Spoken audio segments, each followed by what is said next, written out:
Cursed, I Yes. say. Good morning. It is 22 minutes after 8 o'clock, and Mayor Dennis Kintigh joining us here in studio this morning.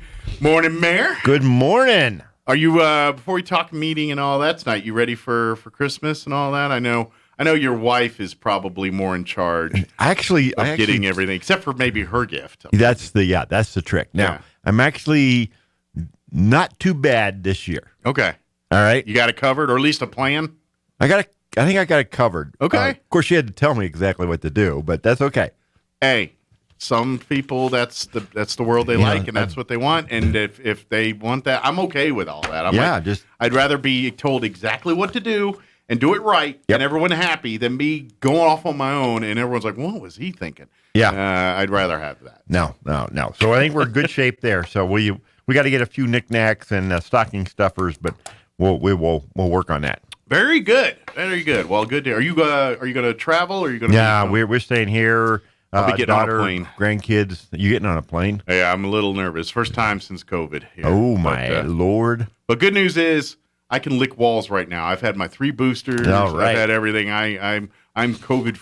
I've got my COVID armor on. I'm good to go. There you go. All right. Don't forget your mask.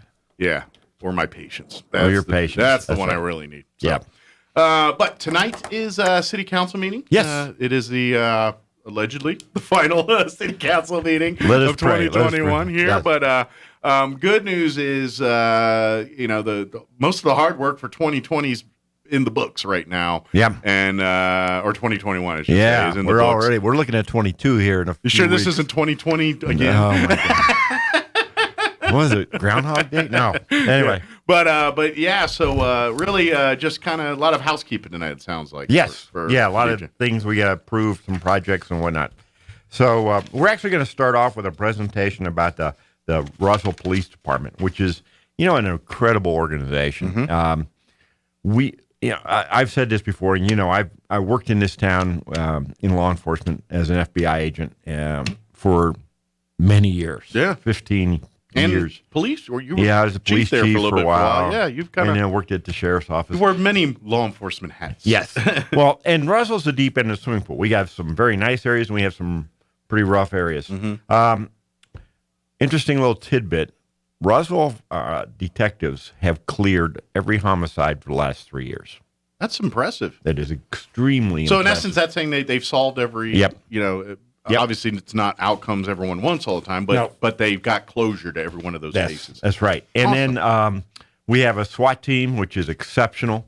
They went to a competition back in October down in Texas. I remember that. They kicked butt, if I remember right. Yes. They were the second smallest city, and out of about 40 teams, they came in 9th. They beat teams like El Paso, PD. Big El city. Paso's, yes. That actually deal with stuff like that And they probably have more full-time. often. See, that's the thing. Our SWAT team here is not full-time. They're big cities. That's what they have. That's all they do. Yeah, our guys are working patrol cases. officers working cases And detectives. And then when a SWAT situation comes up, they basically grab their gear out of the trunk, and it's like volunteer firefighters. Mm-hmm. They get the call and then they grab their gear and go. Good basically. analogy. All right, so we get through that when we're going to have a interesting time. We're going to be on the never-ending saga of the cannabis. I call it marijuana. Ordinance. We are continuing to work on coming up with the city code that is appropriate, that is fair to all concerned, reasonable. The part of the problem is the state has not given us a lot of clearance. Yeah, you guys have zero real parameter. Now, here's my worry. Are y'all going to come up with all this, and then the state's going to become a no-no? Here's our parameters now. Let's put it this way. That is definitely in the realm of possibility. But we will find out. In the interim, though, we're going to be ahead of the curve, and we've had other communities reach out to us and say, hey, we've heard you're doing X. Can you tell us about it? And so our staff is. So are you guys starting to turn into the example? Like other communities are saying, what's Roswell doing? Let's. There are some places that are looking at us. All right. Anyway, so we'll be doing this. This should be 3 of 4. In other words, we're expecting one more. Okay. The state is supposed to have rules in place by April 1st. We'll see if they accomplish that. Is that when it's supposed to go legal? Yeah. Legally legal? Legally legal. We'll see. Anyway, then we've got, so we actually have a public hearing and on this ordinance 2113. Okay. Then we've got 4 ordinances dealing with solid waste collection. Well, what's that about? Okay, so under statute, we have exclusive jurisdiction over solid waste collection in the city. Mm-hmm. However, we can issue franchises. Now, we have some commercial entities here that will do commercial collections, not residential. Gotcha. But say you have a construction site, say you have some kind of special event, you want to roll off, those kinds of things. Something more than just a trash truck picking up a trash can. So we have 4 companies that do that here. We need to update all 4 of their franchises. Unfortunately, that requires an ordinance, which is this is a little bit of a housekeeping. That's a little bit of pain in the neck. But we will go through. We will walk through that. Waste management, Wood Camp Disposal, Southwest Disposal, and Desert West Enterprises are the 4 companies. So we will walk through all that. So basically, is it just cementing or reestablishing their contracts with the city, basically? Basically is a good way to put it. Just renewing them and making sure all parties are kosher with how their side is, and if there's any issues, they're going to be addressed at that time. And then hopefully by the end of the evening, everyone's signing off and back to business as usual. Exactly. Gotcha. So and then we move on to a few items. Councilor Oropesa pulled 5 items off the consent agenda. And I understand Councilor Best is pulling one as well. Okay. These are ones dealing with purchase order to do micro surfacing of a street. Okay. Another one is a repairs for large diameter valve. Another one deals with a variable frequency drive installation. That's about a $400,000 project. Go figure. South Sunset Avenue rehab, about $1.1 million. Okay. We're actually going to take action on a Hondo Trail rehabilitation project, and this will sound weird, but we don't have what we want, so we're going to have to reject it so that we can go back out for bid again. Gotcha. It's a little bit of a, what? Yeah, that's the way we do it. I understand, but basically the what you have on the table now calls for a certain thing. You don't want it that way, but the only way to fix that is to basically say we gotta ground file this one, resubmit it, and then vote on it again. Correct. And it's not that it's just a devil's in the detail there that you can't have in there. And if it's approved, we're setting ourselves up for failure down the road. So we got a updated Chavez County Hazard Mitigation Plan. Excuse me. And actually, I think that's coming off. Okay. Excuse me. Anyway, so then, and now we're on to the kind of the last page, if you will. We're going to reclassify our 911, that's our dispatch operators, as first responders, which is long overdue. I'm surprised that's not already. Yeah, I know. It's a scenario. We're going to do it last month, but we delayed it because our director, Terry Best, Now, Terry Best wasn't available. Just out of gee whiz curiosity, by giving them that moniker, what does that change anything for them? It recognizes the fact that they are really the first people that individuals have contact with. It's telephone. I didn't know if it got them in some kind of that's the secret handshake. I didn't know. Never know. You're not allowed to know that. You had a meeting or something, or like a party There's area. A dome. Hey, I'm a first responder now. Come on in. New England clam chowder is the password. There we go. So then we deal with updating site and drainage plan review process. Okay. Whoa, there's an exciting one, right? Sounds delightful. Oh, my gosh. Sounds like I have a cold. Yeah, exactly. We have 2 items dealing with a water loan, and it dealing with a project over in the Edgewood area, which is over there, a garden. Yes, we are still working on water lines over there. It's kind of a weird thing. There's a New Mexico Finance Authority water loan / grant program. Okay. So we actually have enough money in the bank to do this. But if we apply for the loan to do it, they forgive like 40% of the loan. Okay. So why are you borrowing money when ball, Well, you don't get the grant if you don't apply for the loan, which is kind of weird. But then we're dealing with the state of New Mexico, so they're basically telling you, apply for the loan, we're going to give you a thing if you apply for the loan. Otherwise, you don't get it. Otherwise, you're out of luck. Yeah, so you got to eat the whole thing. So we're like, okay. You're playing ball, basically. We're playing ball, and we'll take it. Yeah, Sure. we'll apply for the loan. It's a hoop they're making you jump through for free. And it's like, well, why? So you're going further in debt? Yeah, but we actually have the money to pay this off. But if we don't do this, we don't get the grant, which is like 40% of the cost of the whole project. So it's semantics and basically playing the game is what it is. It really is. Gotcha. Weird. We got 2 individuals for our Museum Art and Center Board of Trustees. Cool. Then we're going into manhole repairs. Oh my gosh, this is truly a never ending. It goes on and on and on. So we had 3 more we're adding. If I'm not mistaken, I think these are connected with the Atkinson Street project. Okay.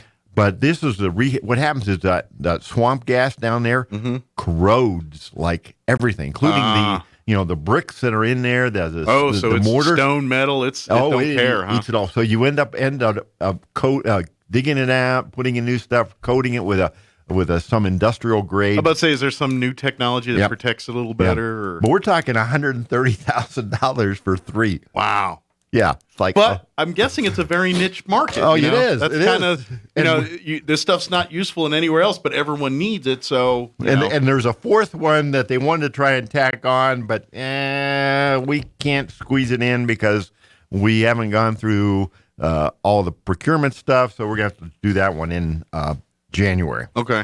We're looking at a contract with Summit Food Services for the terminal building. Okay. For them to take over that. The interesting thing, who are these people? These are the folks that do the food at the college. Okay. And candidly, we went down and talked to them about it when the Pecos Flavors folks decided they didn't want to restart it after the COVID things. Yeah. It just was a stretch for them. And the COVID really just came in and put a damper on a lot of that. That just crushed all of it. So this is kind of the phoenix from that. Yes. And gotcha. The beauty of this approach is that these folks are right down there at the old base. I mean, it's like a half mile. Their headquarters is at the south end of town. Yeah. Gotcha. And so if they have to send somebody over to do extra work for a flight that's coming in or a flight going out. I imagine there's supply lines, too. They can probably utilize each other's supply lines. I mean, it's like less than a mile Yeah. away.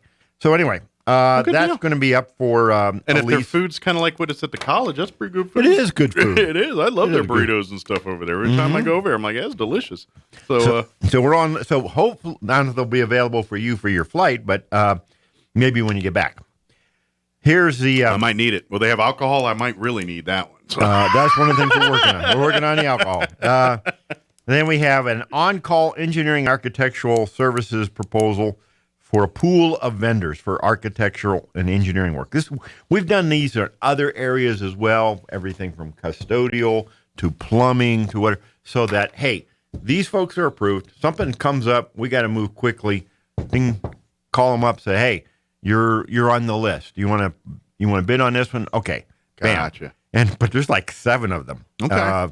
That we've got. But it's an on-call thing when because generally speaking, these are probably projects that happen on an emergency basis. Yes. Water lines, things, stuff like that. And so you kind of need these individuals on a standby like scenario. And so that's basically what you're creating is that standby list. Exactly. Basically. So when you need to do stuff. It's become an incredibly professional organization. We've got a lot of things going on here. The street projects that are, the Atkinson Road one. Mm-hmm. The Lee and Deming Bridge is actually coming close to finishing. No joke. It's not the bridge to nowhere. It's not the bridge to nowhere. No, we actually are. I actually have been by it a couple times, and it looks really good. Cool. One of the challenges is we've got, I think, 7 or 8 other aging bridges around town. We've got the Hondo River that meanders through and the Spring River that meanders through. Were they all built around the same time? My guesstimate is probably in the 20s and 30s. So that would make sense. They're all going about the same time. Yeah, and they were, there's much narrower. This one, the Lee and Deming Bridge is wide enough so the road doesn't narrow. Plus, it's got sidewalk space. Now, the reality is there's no sidewalks on Lee south of this, but eventually there will be. And there's a couple big lots in that area that need to be developed or should be developed. Mm-hmm. And then when that happens, that will give them a walking path north. It's kind of setting the table for future growth in that area. Yeah, exactly. Perfect. And so that's coming along. And the South Sunset project, like I said, it's $1.1 million.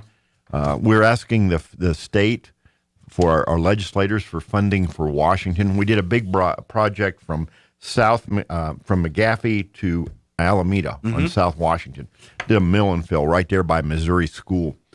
Still want to call it Missouri Avenue, but it's not on Missouri Avenue anymore. But anyway, so we would like to continue that from Alameda north all the way up to 8th Street. Okay. Now, one of the interesting things about capital outlay monies from the state and the beauty about doing it for street projects is if you ask for, I'm making up a number here, $1 million to do X amount of distance, many yards, and they give you $850,000, well, you can do a little less. That's true. But if they give you $1.1 million, you can go a little farther. See, these road projects, you can kind of, they're adjustable, kind of like those elastic pants you buy for the Thanksgiving and that kind of stuff. Yeah. The only time that gets a little muddy is when you start talking county, city, and who's in charge of this road. And so sometimes you'll see those. Oh my gosh! Intersections. You're like, why is the pavement stopped right? Well, that's because county takes over from here, or city takes over here, or whatever. We've actually had a couple of meetings with the county about it. We're like, we've been looking at the map lately, and it's kind of like a little confusing. If the way I'm reading the map is correct, you're going to love this. Sycamore. North Sycamore. Okay. Over there, like in the Christchurch area. Yeah. The dividing line is the middle. Really? So like the southbound or whatever lane is county, the other city. Which is like, no, this isn't going to work. We got to do the whole thing. I will laugh really hard if y'all pave half of that. No, we won't do that. I will laugh so hard. No, we're not going to do it. That's right there with the stripe painting guys, and they see the dead raccoon, and there's just a yellow stripe right over. No, that's the same move. Thank the Lord we don't do that. So anyway, well, do you want to? Yeah, let's talk a little redistricting. The city, the state's trying to. Well, you see what mess is going on there. Oh my gosh. City, they too were a little back and forth on a plan here, but anyway, so we're done. The plan is in place. So what happened last time I was here, which was on the 19th of November. That was the day after our November City Council meeting. Okay. At that November City Council meeting, as a recap, we had one counselor was missing. Counselor Sanchez wasn't there. Okay. We had to take action on the ordinance to redraw the boundaries for our wards. We have 5 wards. Each ward has 2 counselors. The ward boundaries had to be adjusted because the populations had grown differently in different parts of the city. Gotcha. So that meant that some parts, like the northern part, grew a lot more than the southern part. We also had some new changes with the state legislature. They just said you cannot split a precinct within the city. Now, some of our precincts around here extend beyond the city limits, go into, outside the city limits. That's not what we're talking about here. So we had some, we actually had 2 workshops, and we had the regular council meeting. We had a workshop on November 8th, a workshop on November 15th. The 15th workshop, I really thought we had a concurrence on a plan. It's referred to as Plan G. We got to the council meeting on the 18th. Quick recap.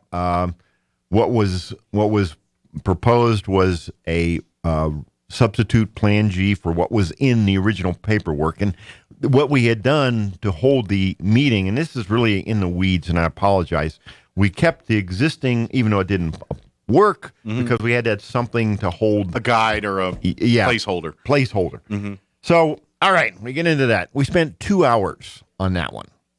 2 hours. We had motions to postpone. That failed. We had 2 motions to postpone. We had finally the motion to adopt Plan G or to substitute Plan G, that passes 5-4. Okay. But then on the motion to approve the ordinance, once again, the vote was 5-4, but to approve an ordinance requires majority of the governing body, which means you have to have 6. Yep. The magic of 6. And there's only 9 people there. And only 9 people there. So end result was it failed. Even though majority had voted for it, it wasn't the big number. It wasn't the number you needed. So, okay, there we are. We've wrapped up the rest of we spent 2 hours on that. We burned through the rest of the agenda in an hour. Wow. Yeah, that's like, okay. Warp factor 6, Mr. Sulu. I ain't messing around. Let's get done with this. I'm growing roots in this chair. Let's get going here. So next Friday morning, we started the process where request to reconsider. And they have 5 counselors have to send an email to the city clerk. That happened, so I scheduled for Monday the 22nd at 5 o'clock. This time we had all 10 counselors participating. 4 of them were on line on what we use GoToMeeting instead of Zoom. And then we had 6 present. Remotely in. Yeah, remotely in. So we went ahead with this, spent an hour debating this again, had some public comments again. We had like 2 people said, hey, we like Plan H. We had 2 people said we like Plan G. We had 1 person who, after he'd signed up, declined to comment. So we finally voted, and this time it was 5-5 on approving Plan G, which means it was a tie, which means yours truly gets to vote. You were vote number 6. And I was 6, and I'm like, we're done with this. Plan G, like I said, had been one that we had worked on at the workshop on the 15th. I felt at the time that we had a lot of consensus. There were some who came away not as pleased with it as I thought. We had an opportunity for everybody to participate. Some felt they didn't participate as much as they would have liked. But in the end, we obviously had a valid, useful approach here. It was complying, and I didn't want to see this drag anymore. Sure. The Secretary of State issued the election proclamation on December 1st, and I was a little concerned about us not having defined ward boundaries at that point. We have to, by statute, have had them defined by December 31st, but that would be unfair to candidates who are thinking about running. Sure, they got to basically January 4th? Or yep, January 4th is the filing date. Yeah. So what we now have is we have the boundaries. The city clerk, Ms. Sharon Call, has candidate packets. If you're interested in running for one of the city council seats or for mayor, then this is a mayoral election, Yep. and you're going to have 5 open seats. Yep. City council comprises of 10 members, 2 from each ward. So every election cycle, 5 are up for election. Exactly right. So that's how it works. And in this particular election cycle is the mayoral race. That's right. Yep. So you can reach out to the city clerk and Ms. Sharon Call and go by and pick up a packet that'll give you the detailed information on what you need to know to run for office. Yeah. It also, she'll ask you for a phone number and an email. So if there's anything comes up, she can let you know. We're really in a lot of ways at the mercy of the Secretary of State on this. But like, for example, things that she will share with you is where will early voting be? Okay. When will early voting be? Where are the voting convenience centers for this municipal election? Where will they be? What hours will they be open? Those are all things that is in the packet. Does she work with the county clerk on the locations and all that kind of stuff? They do. They do a lot of collaborative stuff. And then she, in turn, helps the county clerk when they have the general elections, if you will, that happen. So it's a good partnership. Ms. Call and Ms. Fuller are they have each other on speed dial. In all fairness, most of the convenience centers that the county uses are here in Roswell because that's where most of the population is. Bingo. I mean, so the only difference is you don't have to worry about Lake Arthur, Dexter, or Hagerman spots. Correct. Just those Roswell locations. Yeah, that's right. Very good. So that's what's going on. Like I said, January 4th is filing date. Election is March 1st. It's pretty tight. It's 56 days from filing to the election. It's going to be a fast and furious couple months there. Yep. I will say this to remind folks: if you, like you said, if you design to run for city council or any of the mayor or any of the elected positions here, this city elections, municipal elections, are not partisan. Correct. You do not have to be a registered Republican or run as a Democrat or Republican. Now, obviously, there's going to be conservative-leaning people and liberal and everything else, right. but it's not party affiliated. I believe the only requirement is you have to be living here in Roswell and be a registered voter. Correct. Independent, Democrat, Libertarian, Republican, Chinese, I don't know, what's the other part? Green. There's the green one. I don't know if there's like tater tot casserole party or whatever, but if there is. Whoa. Whoa.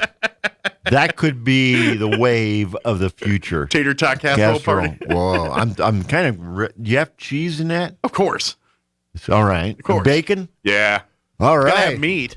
Yeah. There's bacon and cheese and tater tots all mixed together. Yeah. And I'm thinking, and then if you want to get crazy, you can make a breakfast version and throw some eggs in it. Or how if you about want some to go, green chili? Of course.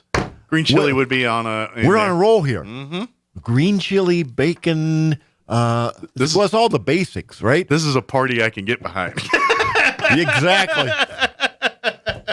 But all joking aside, yeah, this is and to be honest, this is local government in action. This is how it happens. This is the city government is we the people. It's you can't get any more we the people than local city government. No, I do have a profound question, though. Yeah.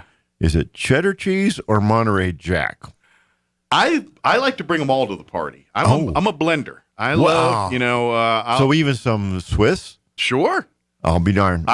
We're the big tent. Yeah. The big tent here. A little bit of sharp, a little bit of mild, throw it all and make a nice blend of cheeses. There we go. Gosh, that's America in action.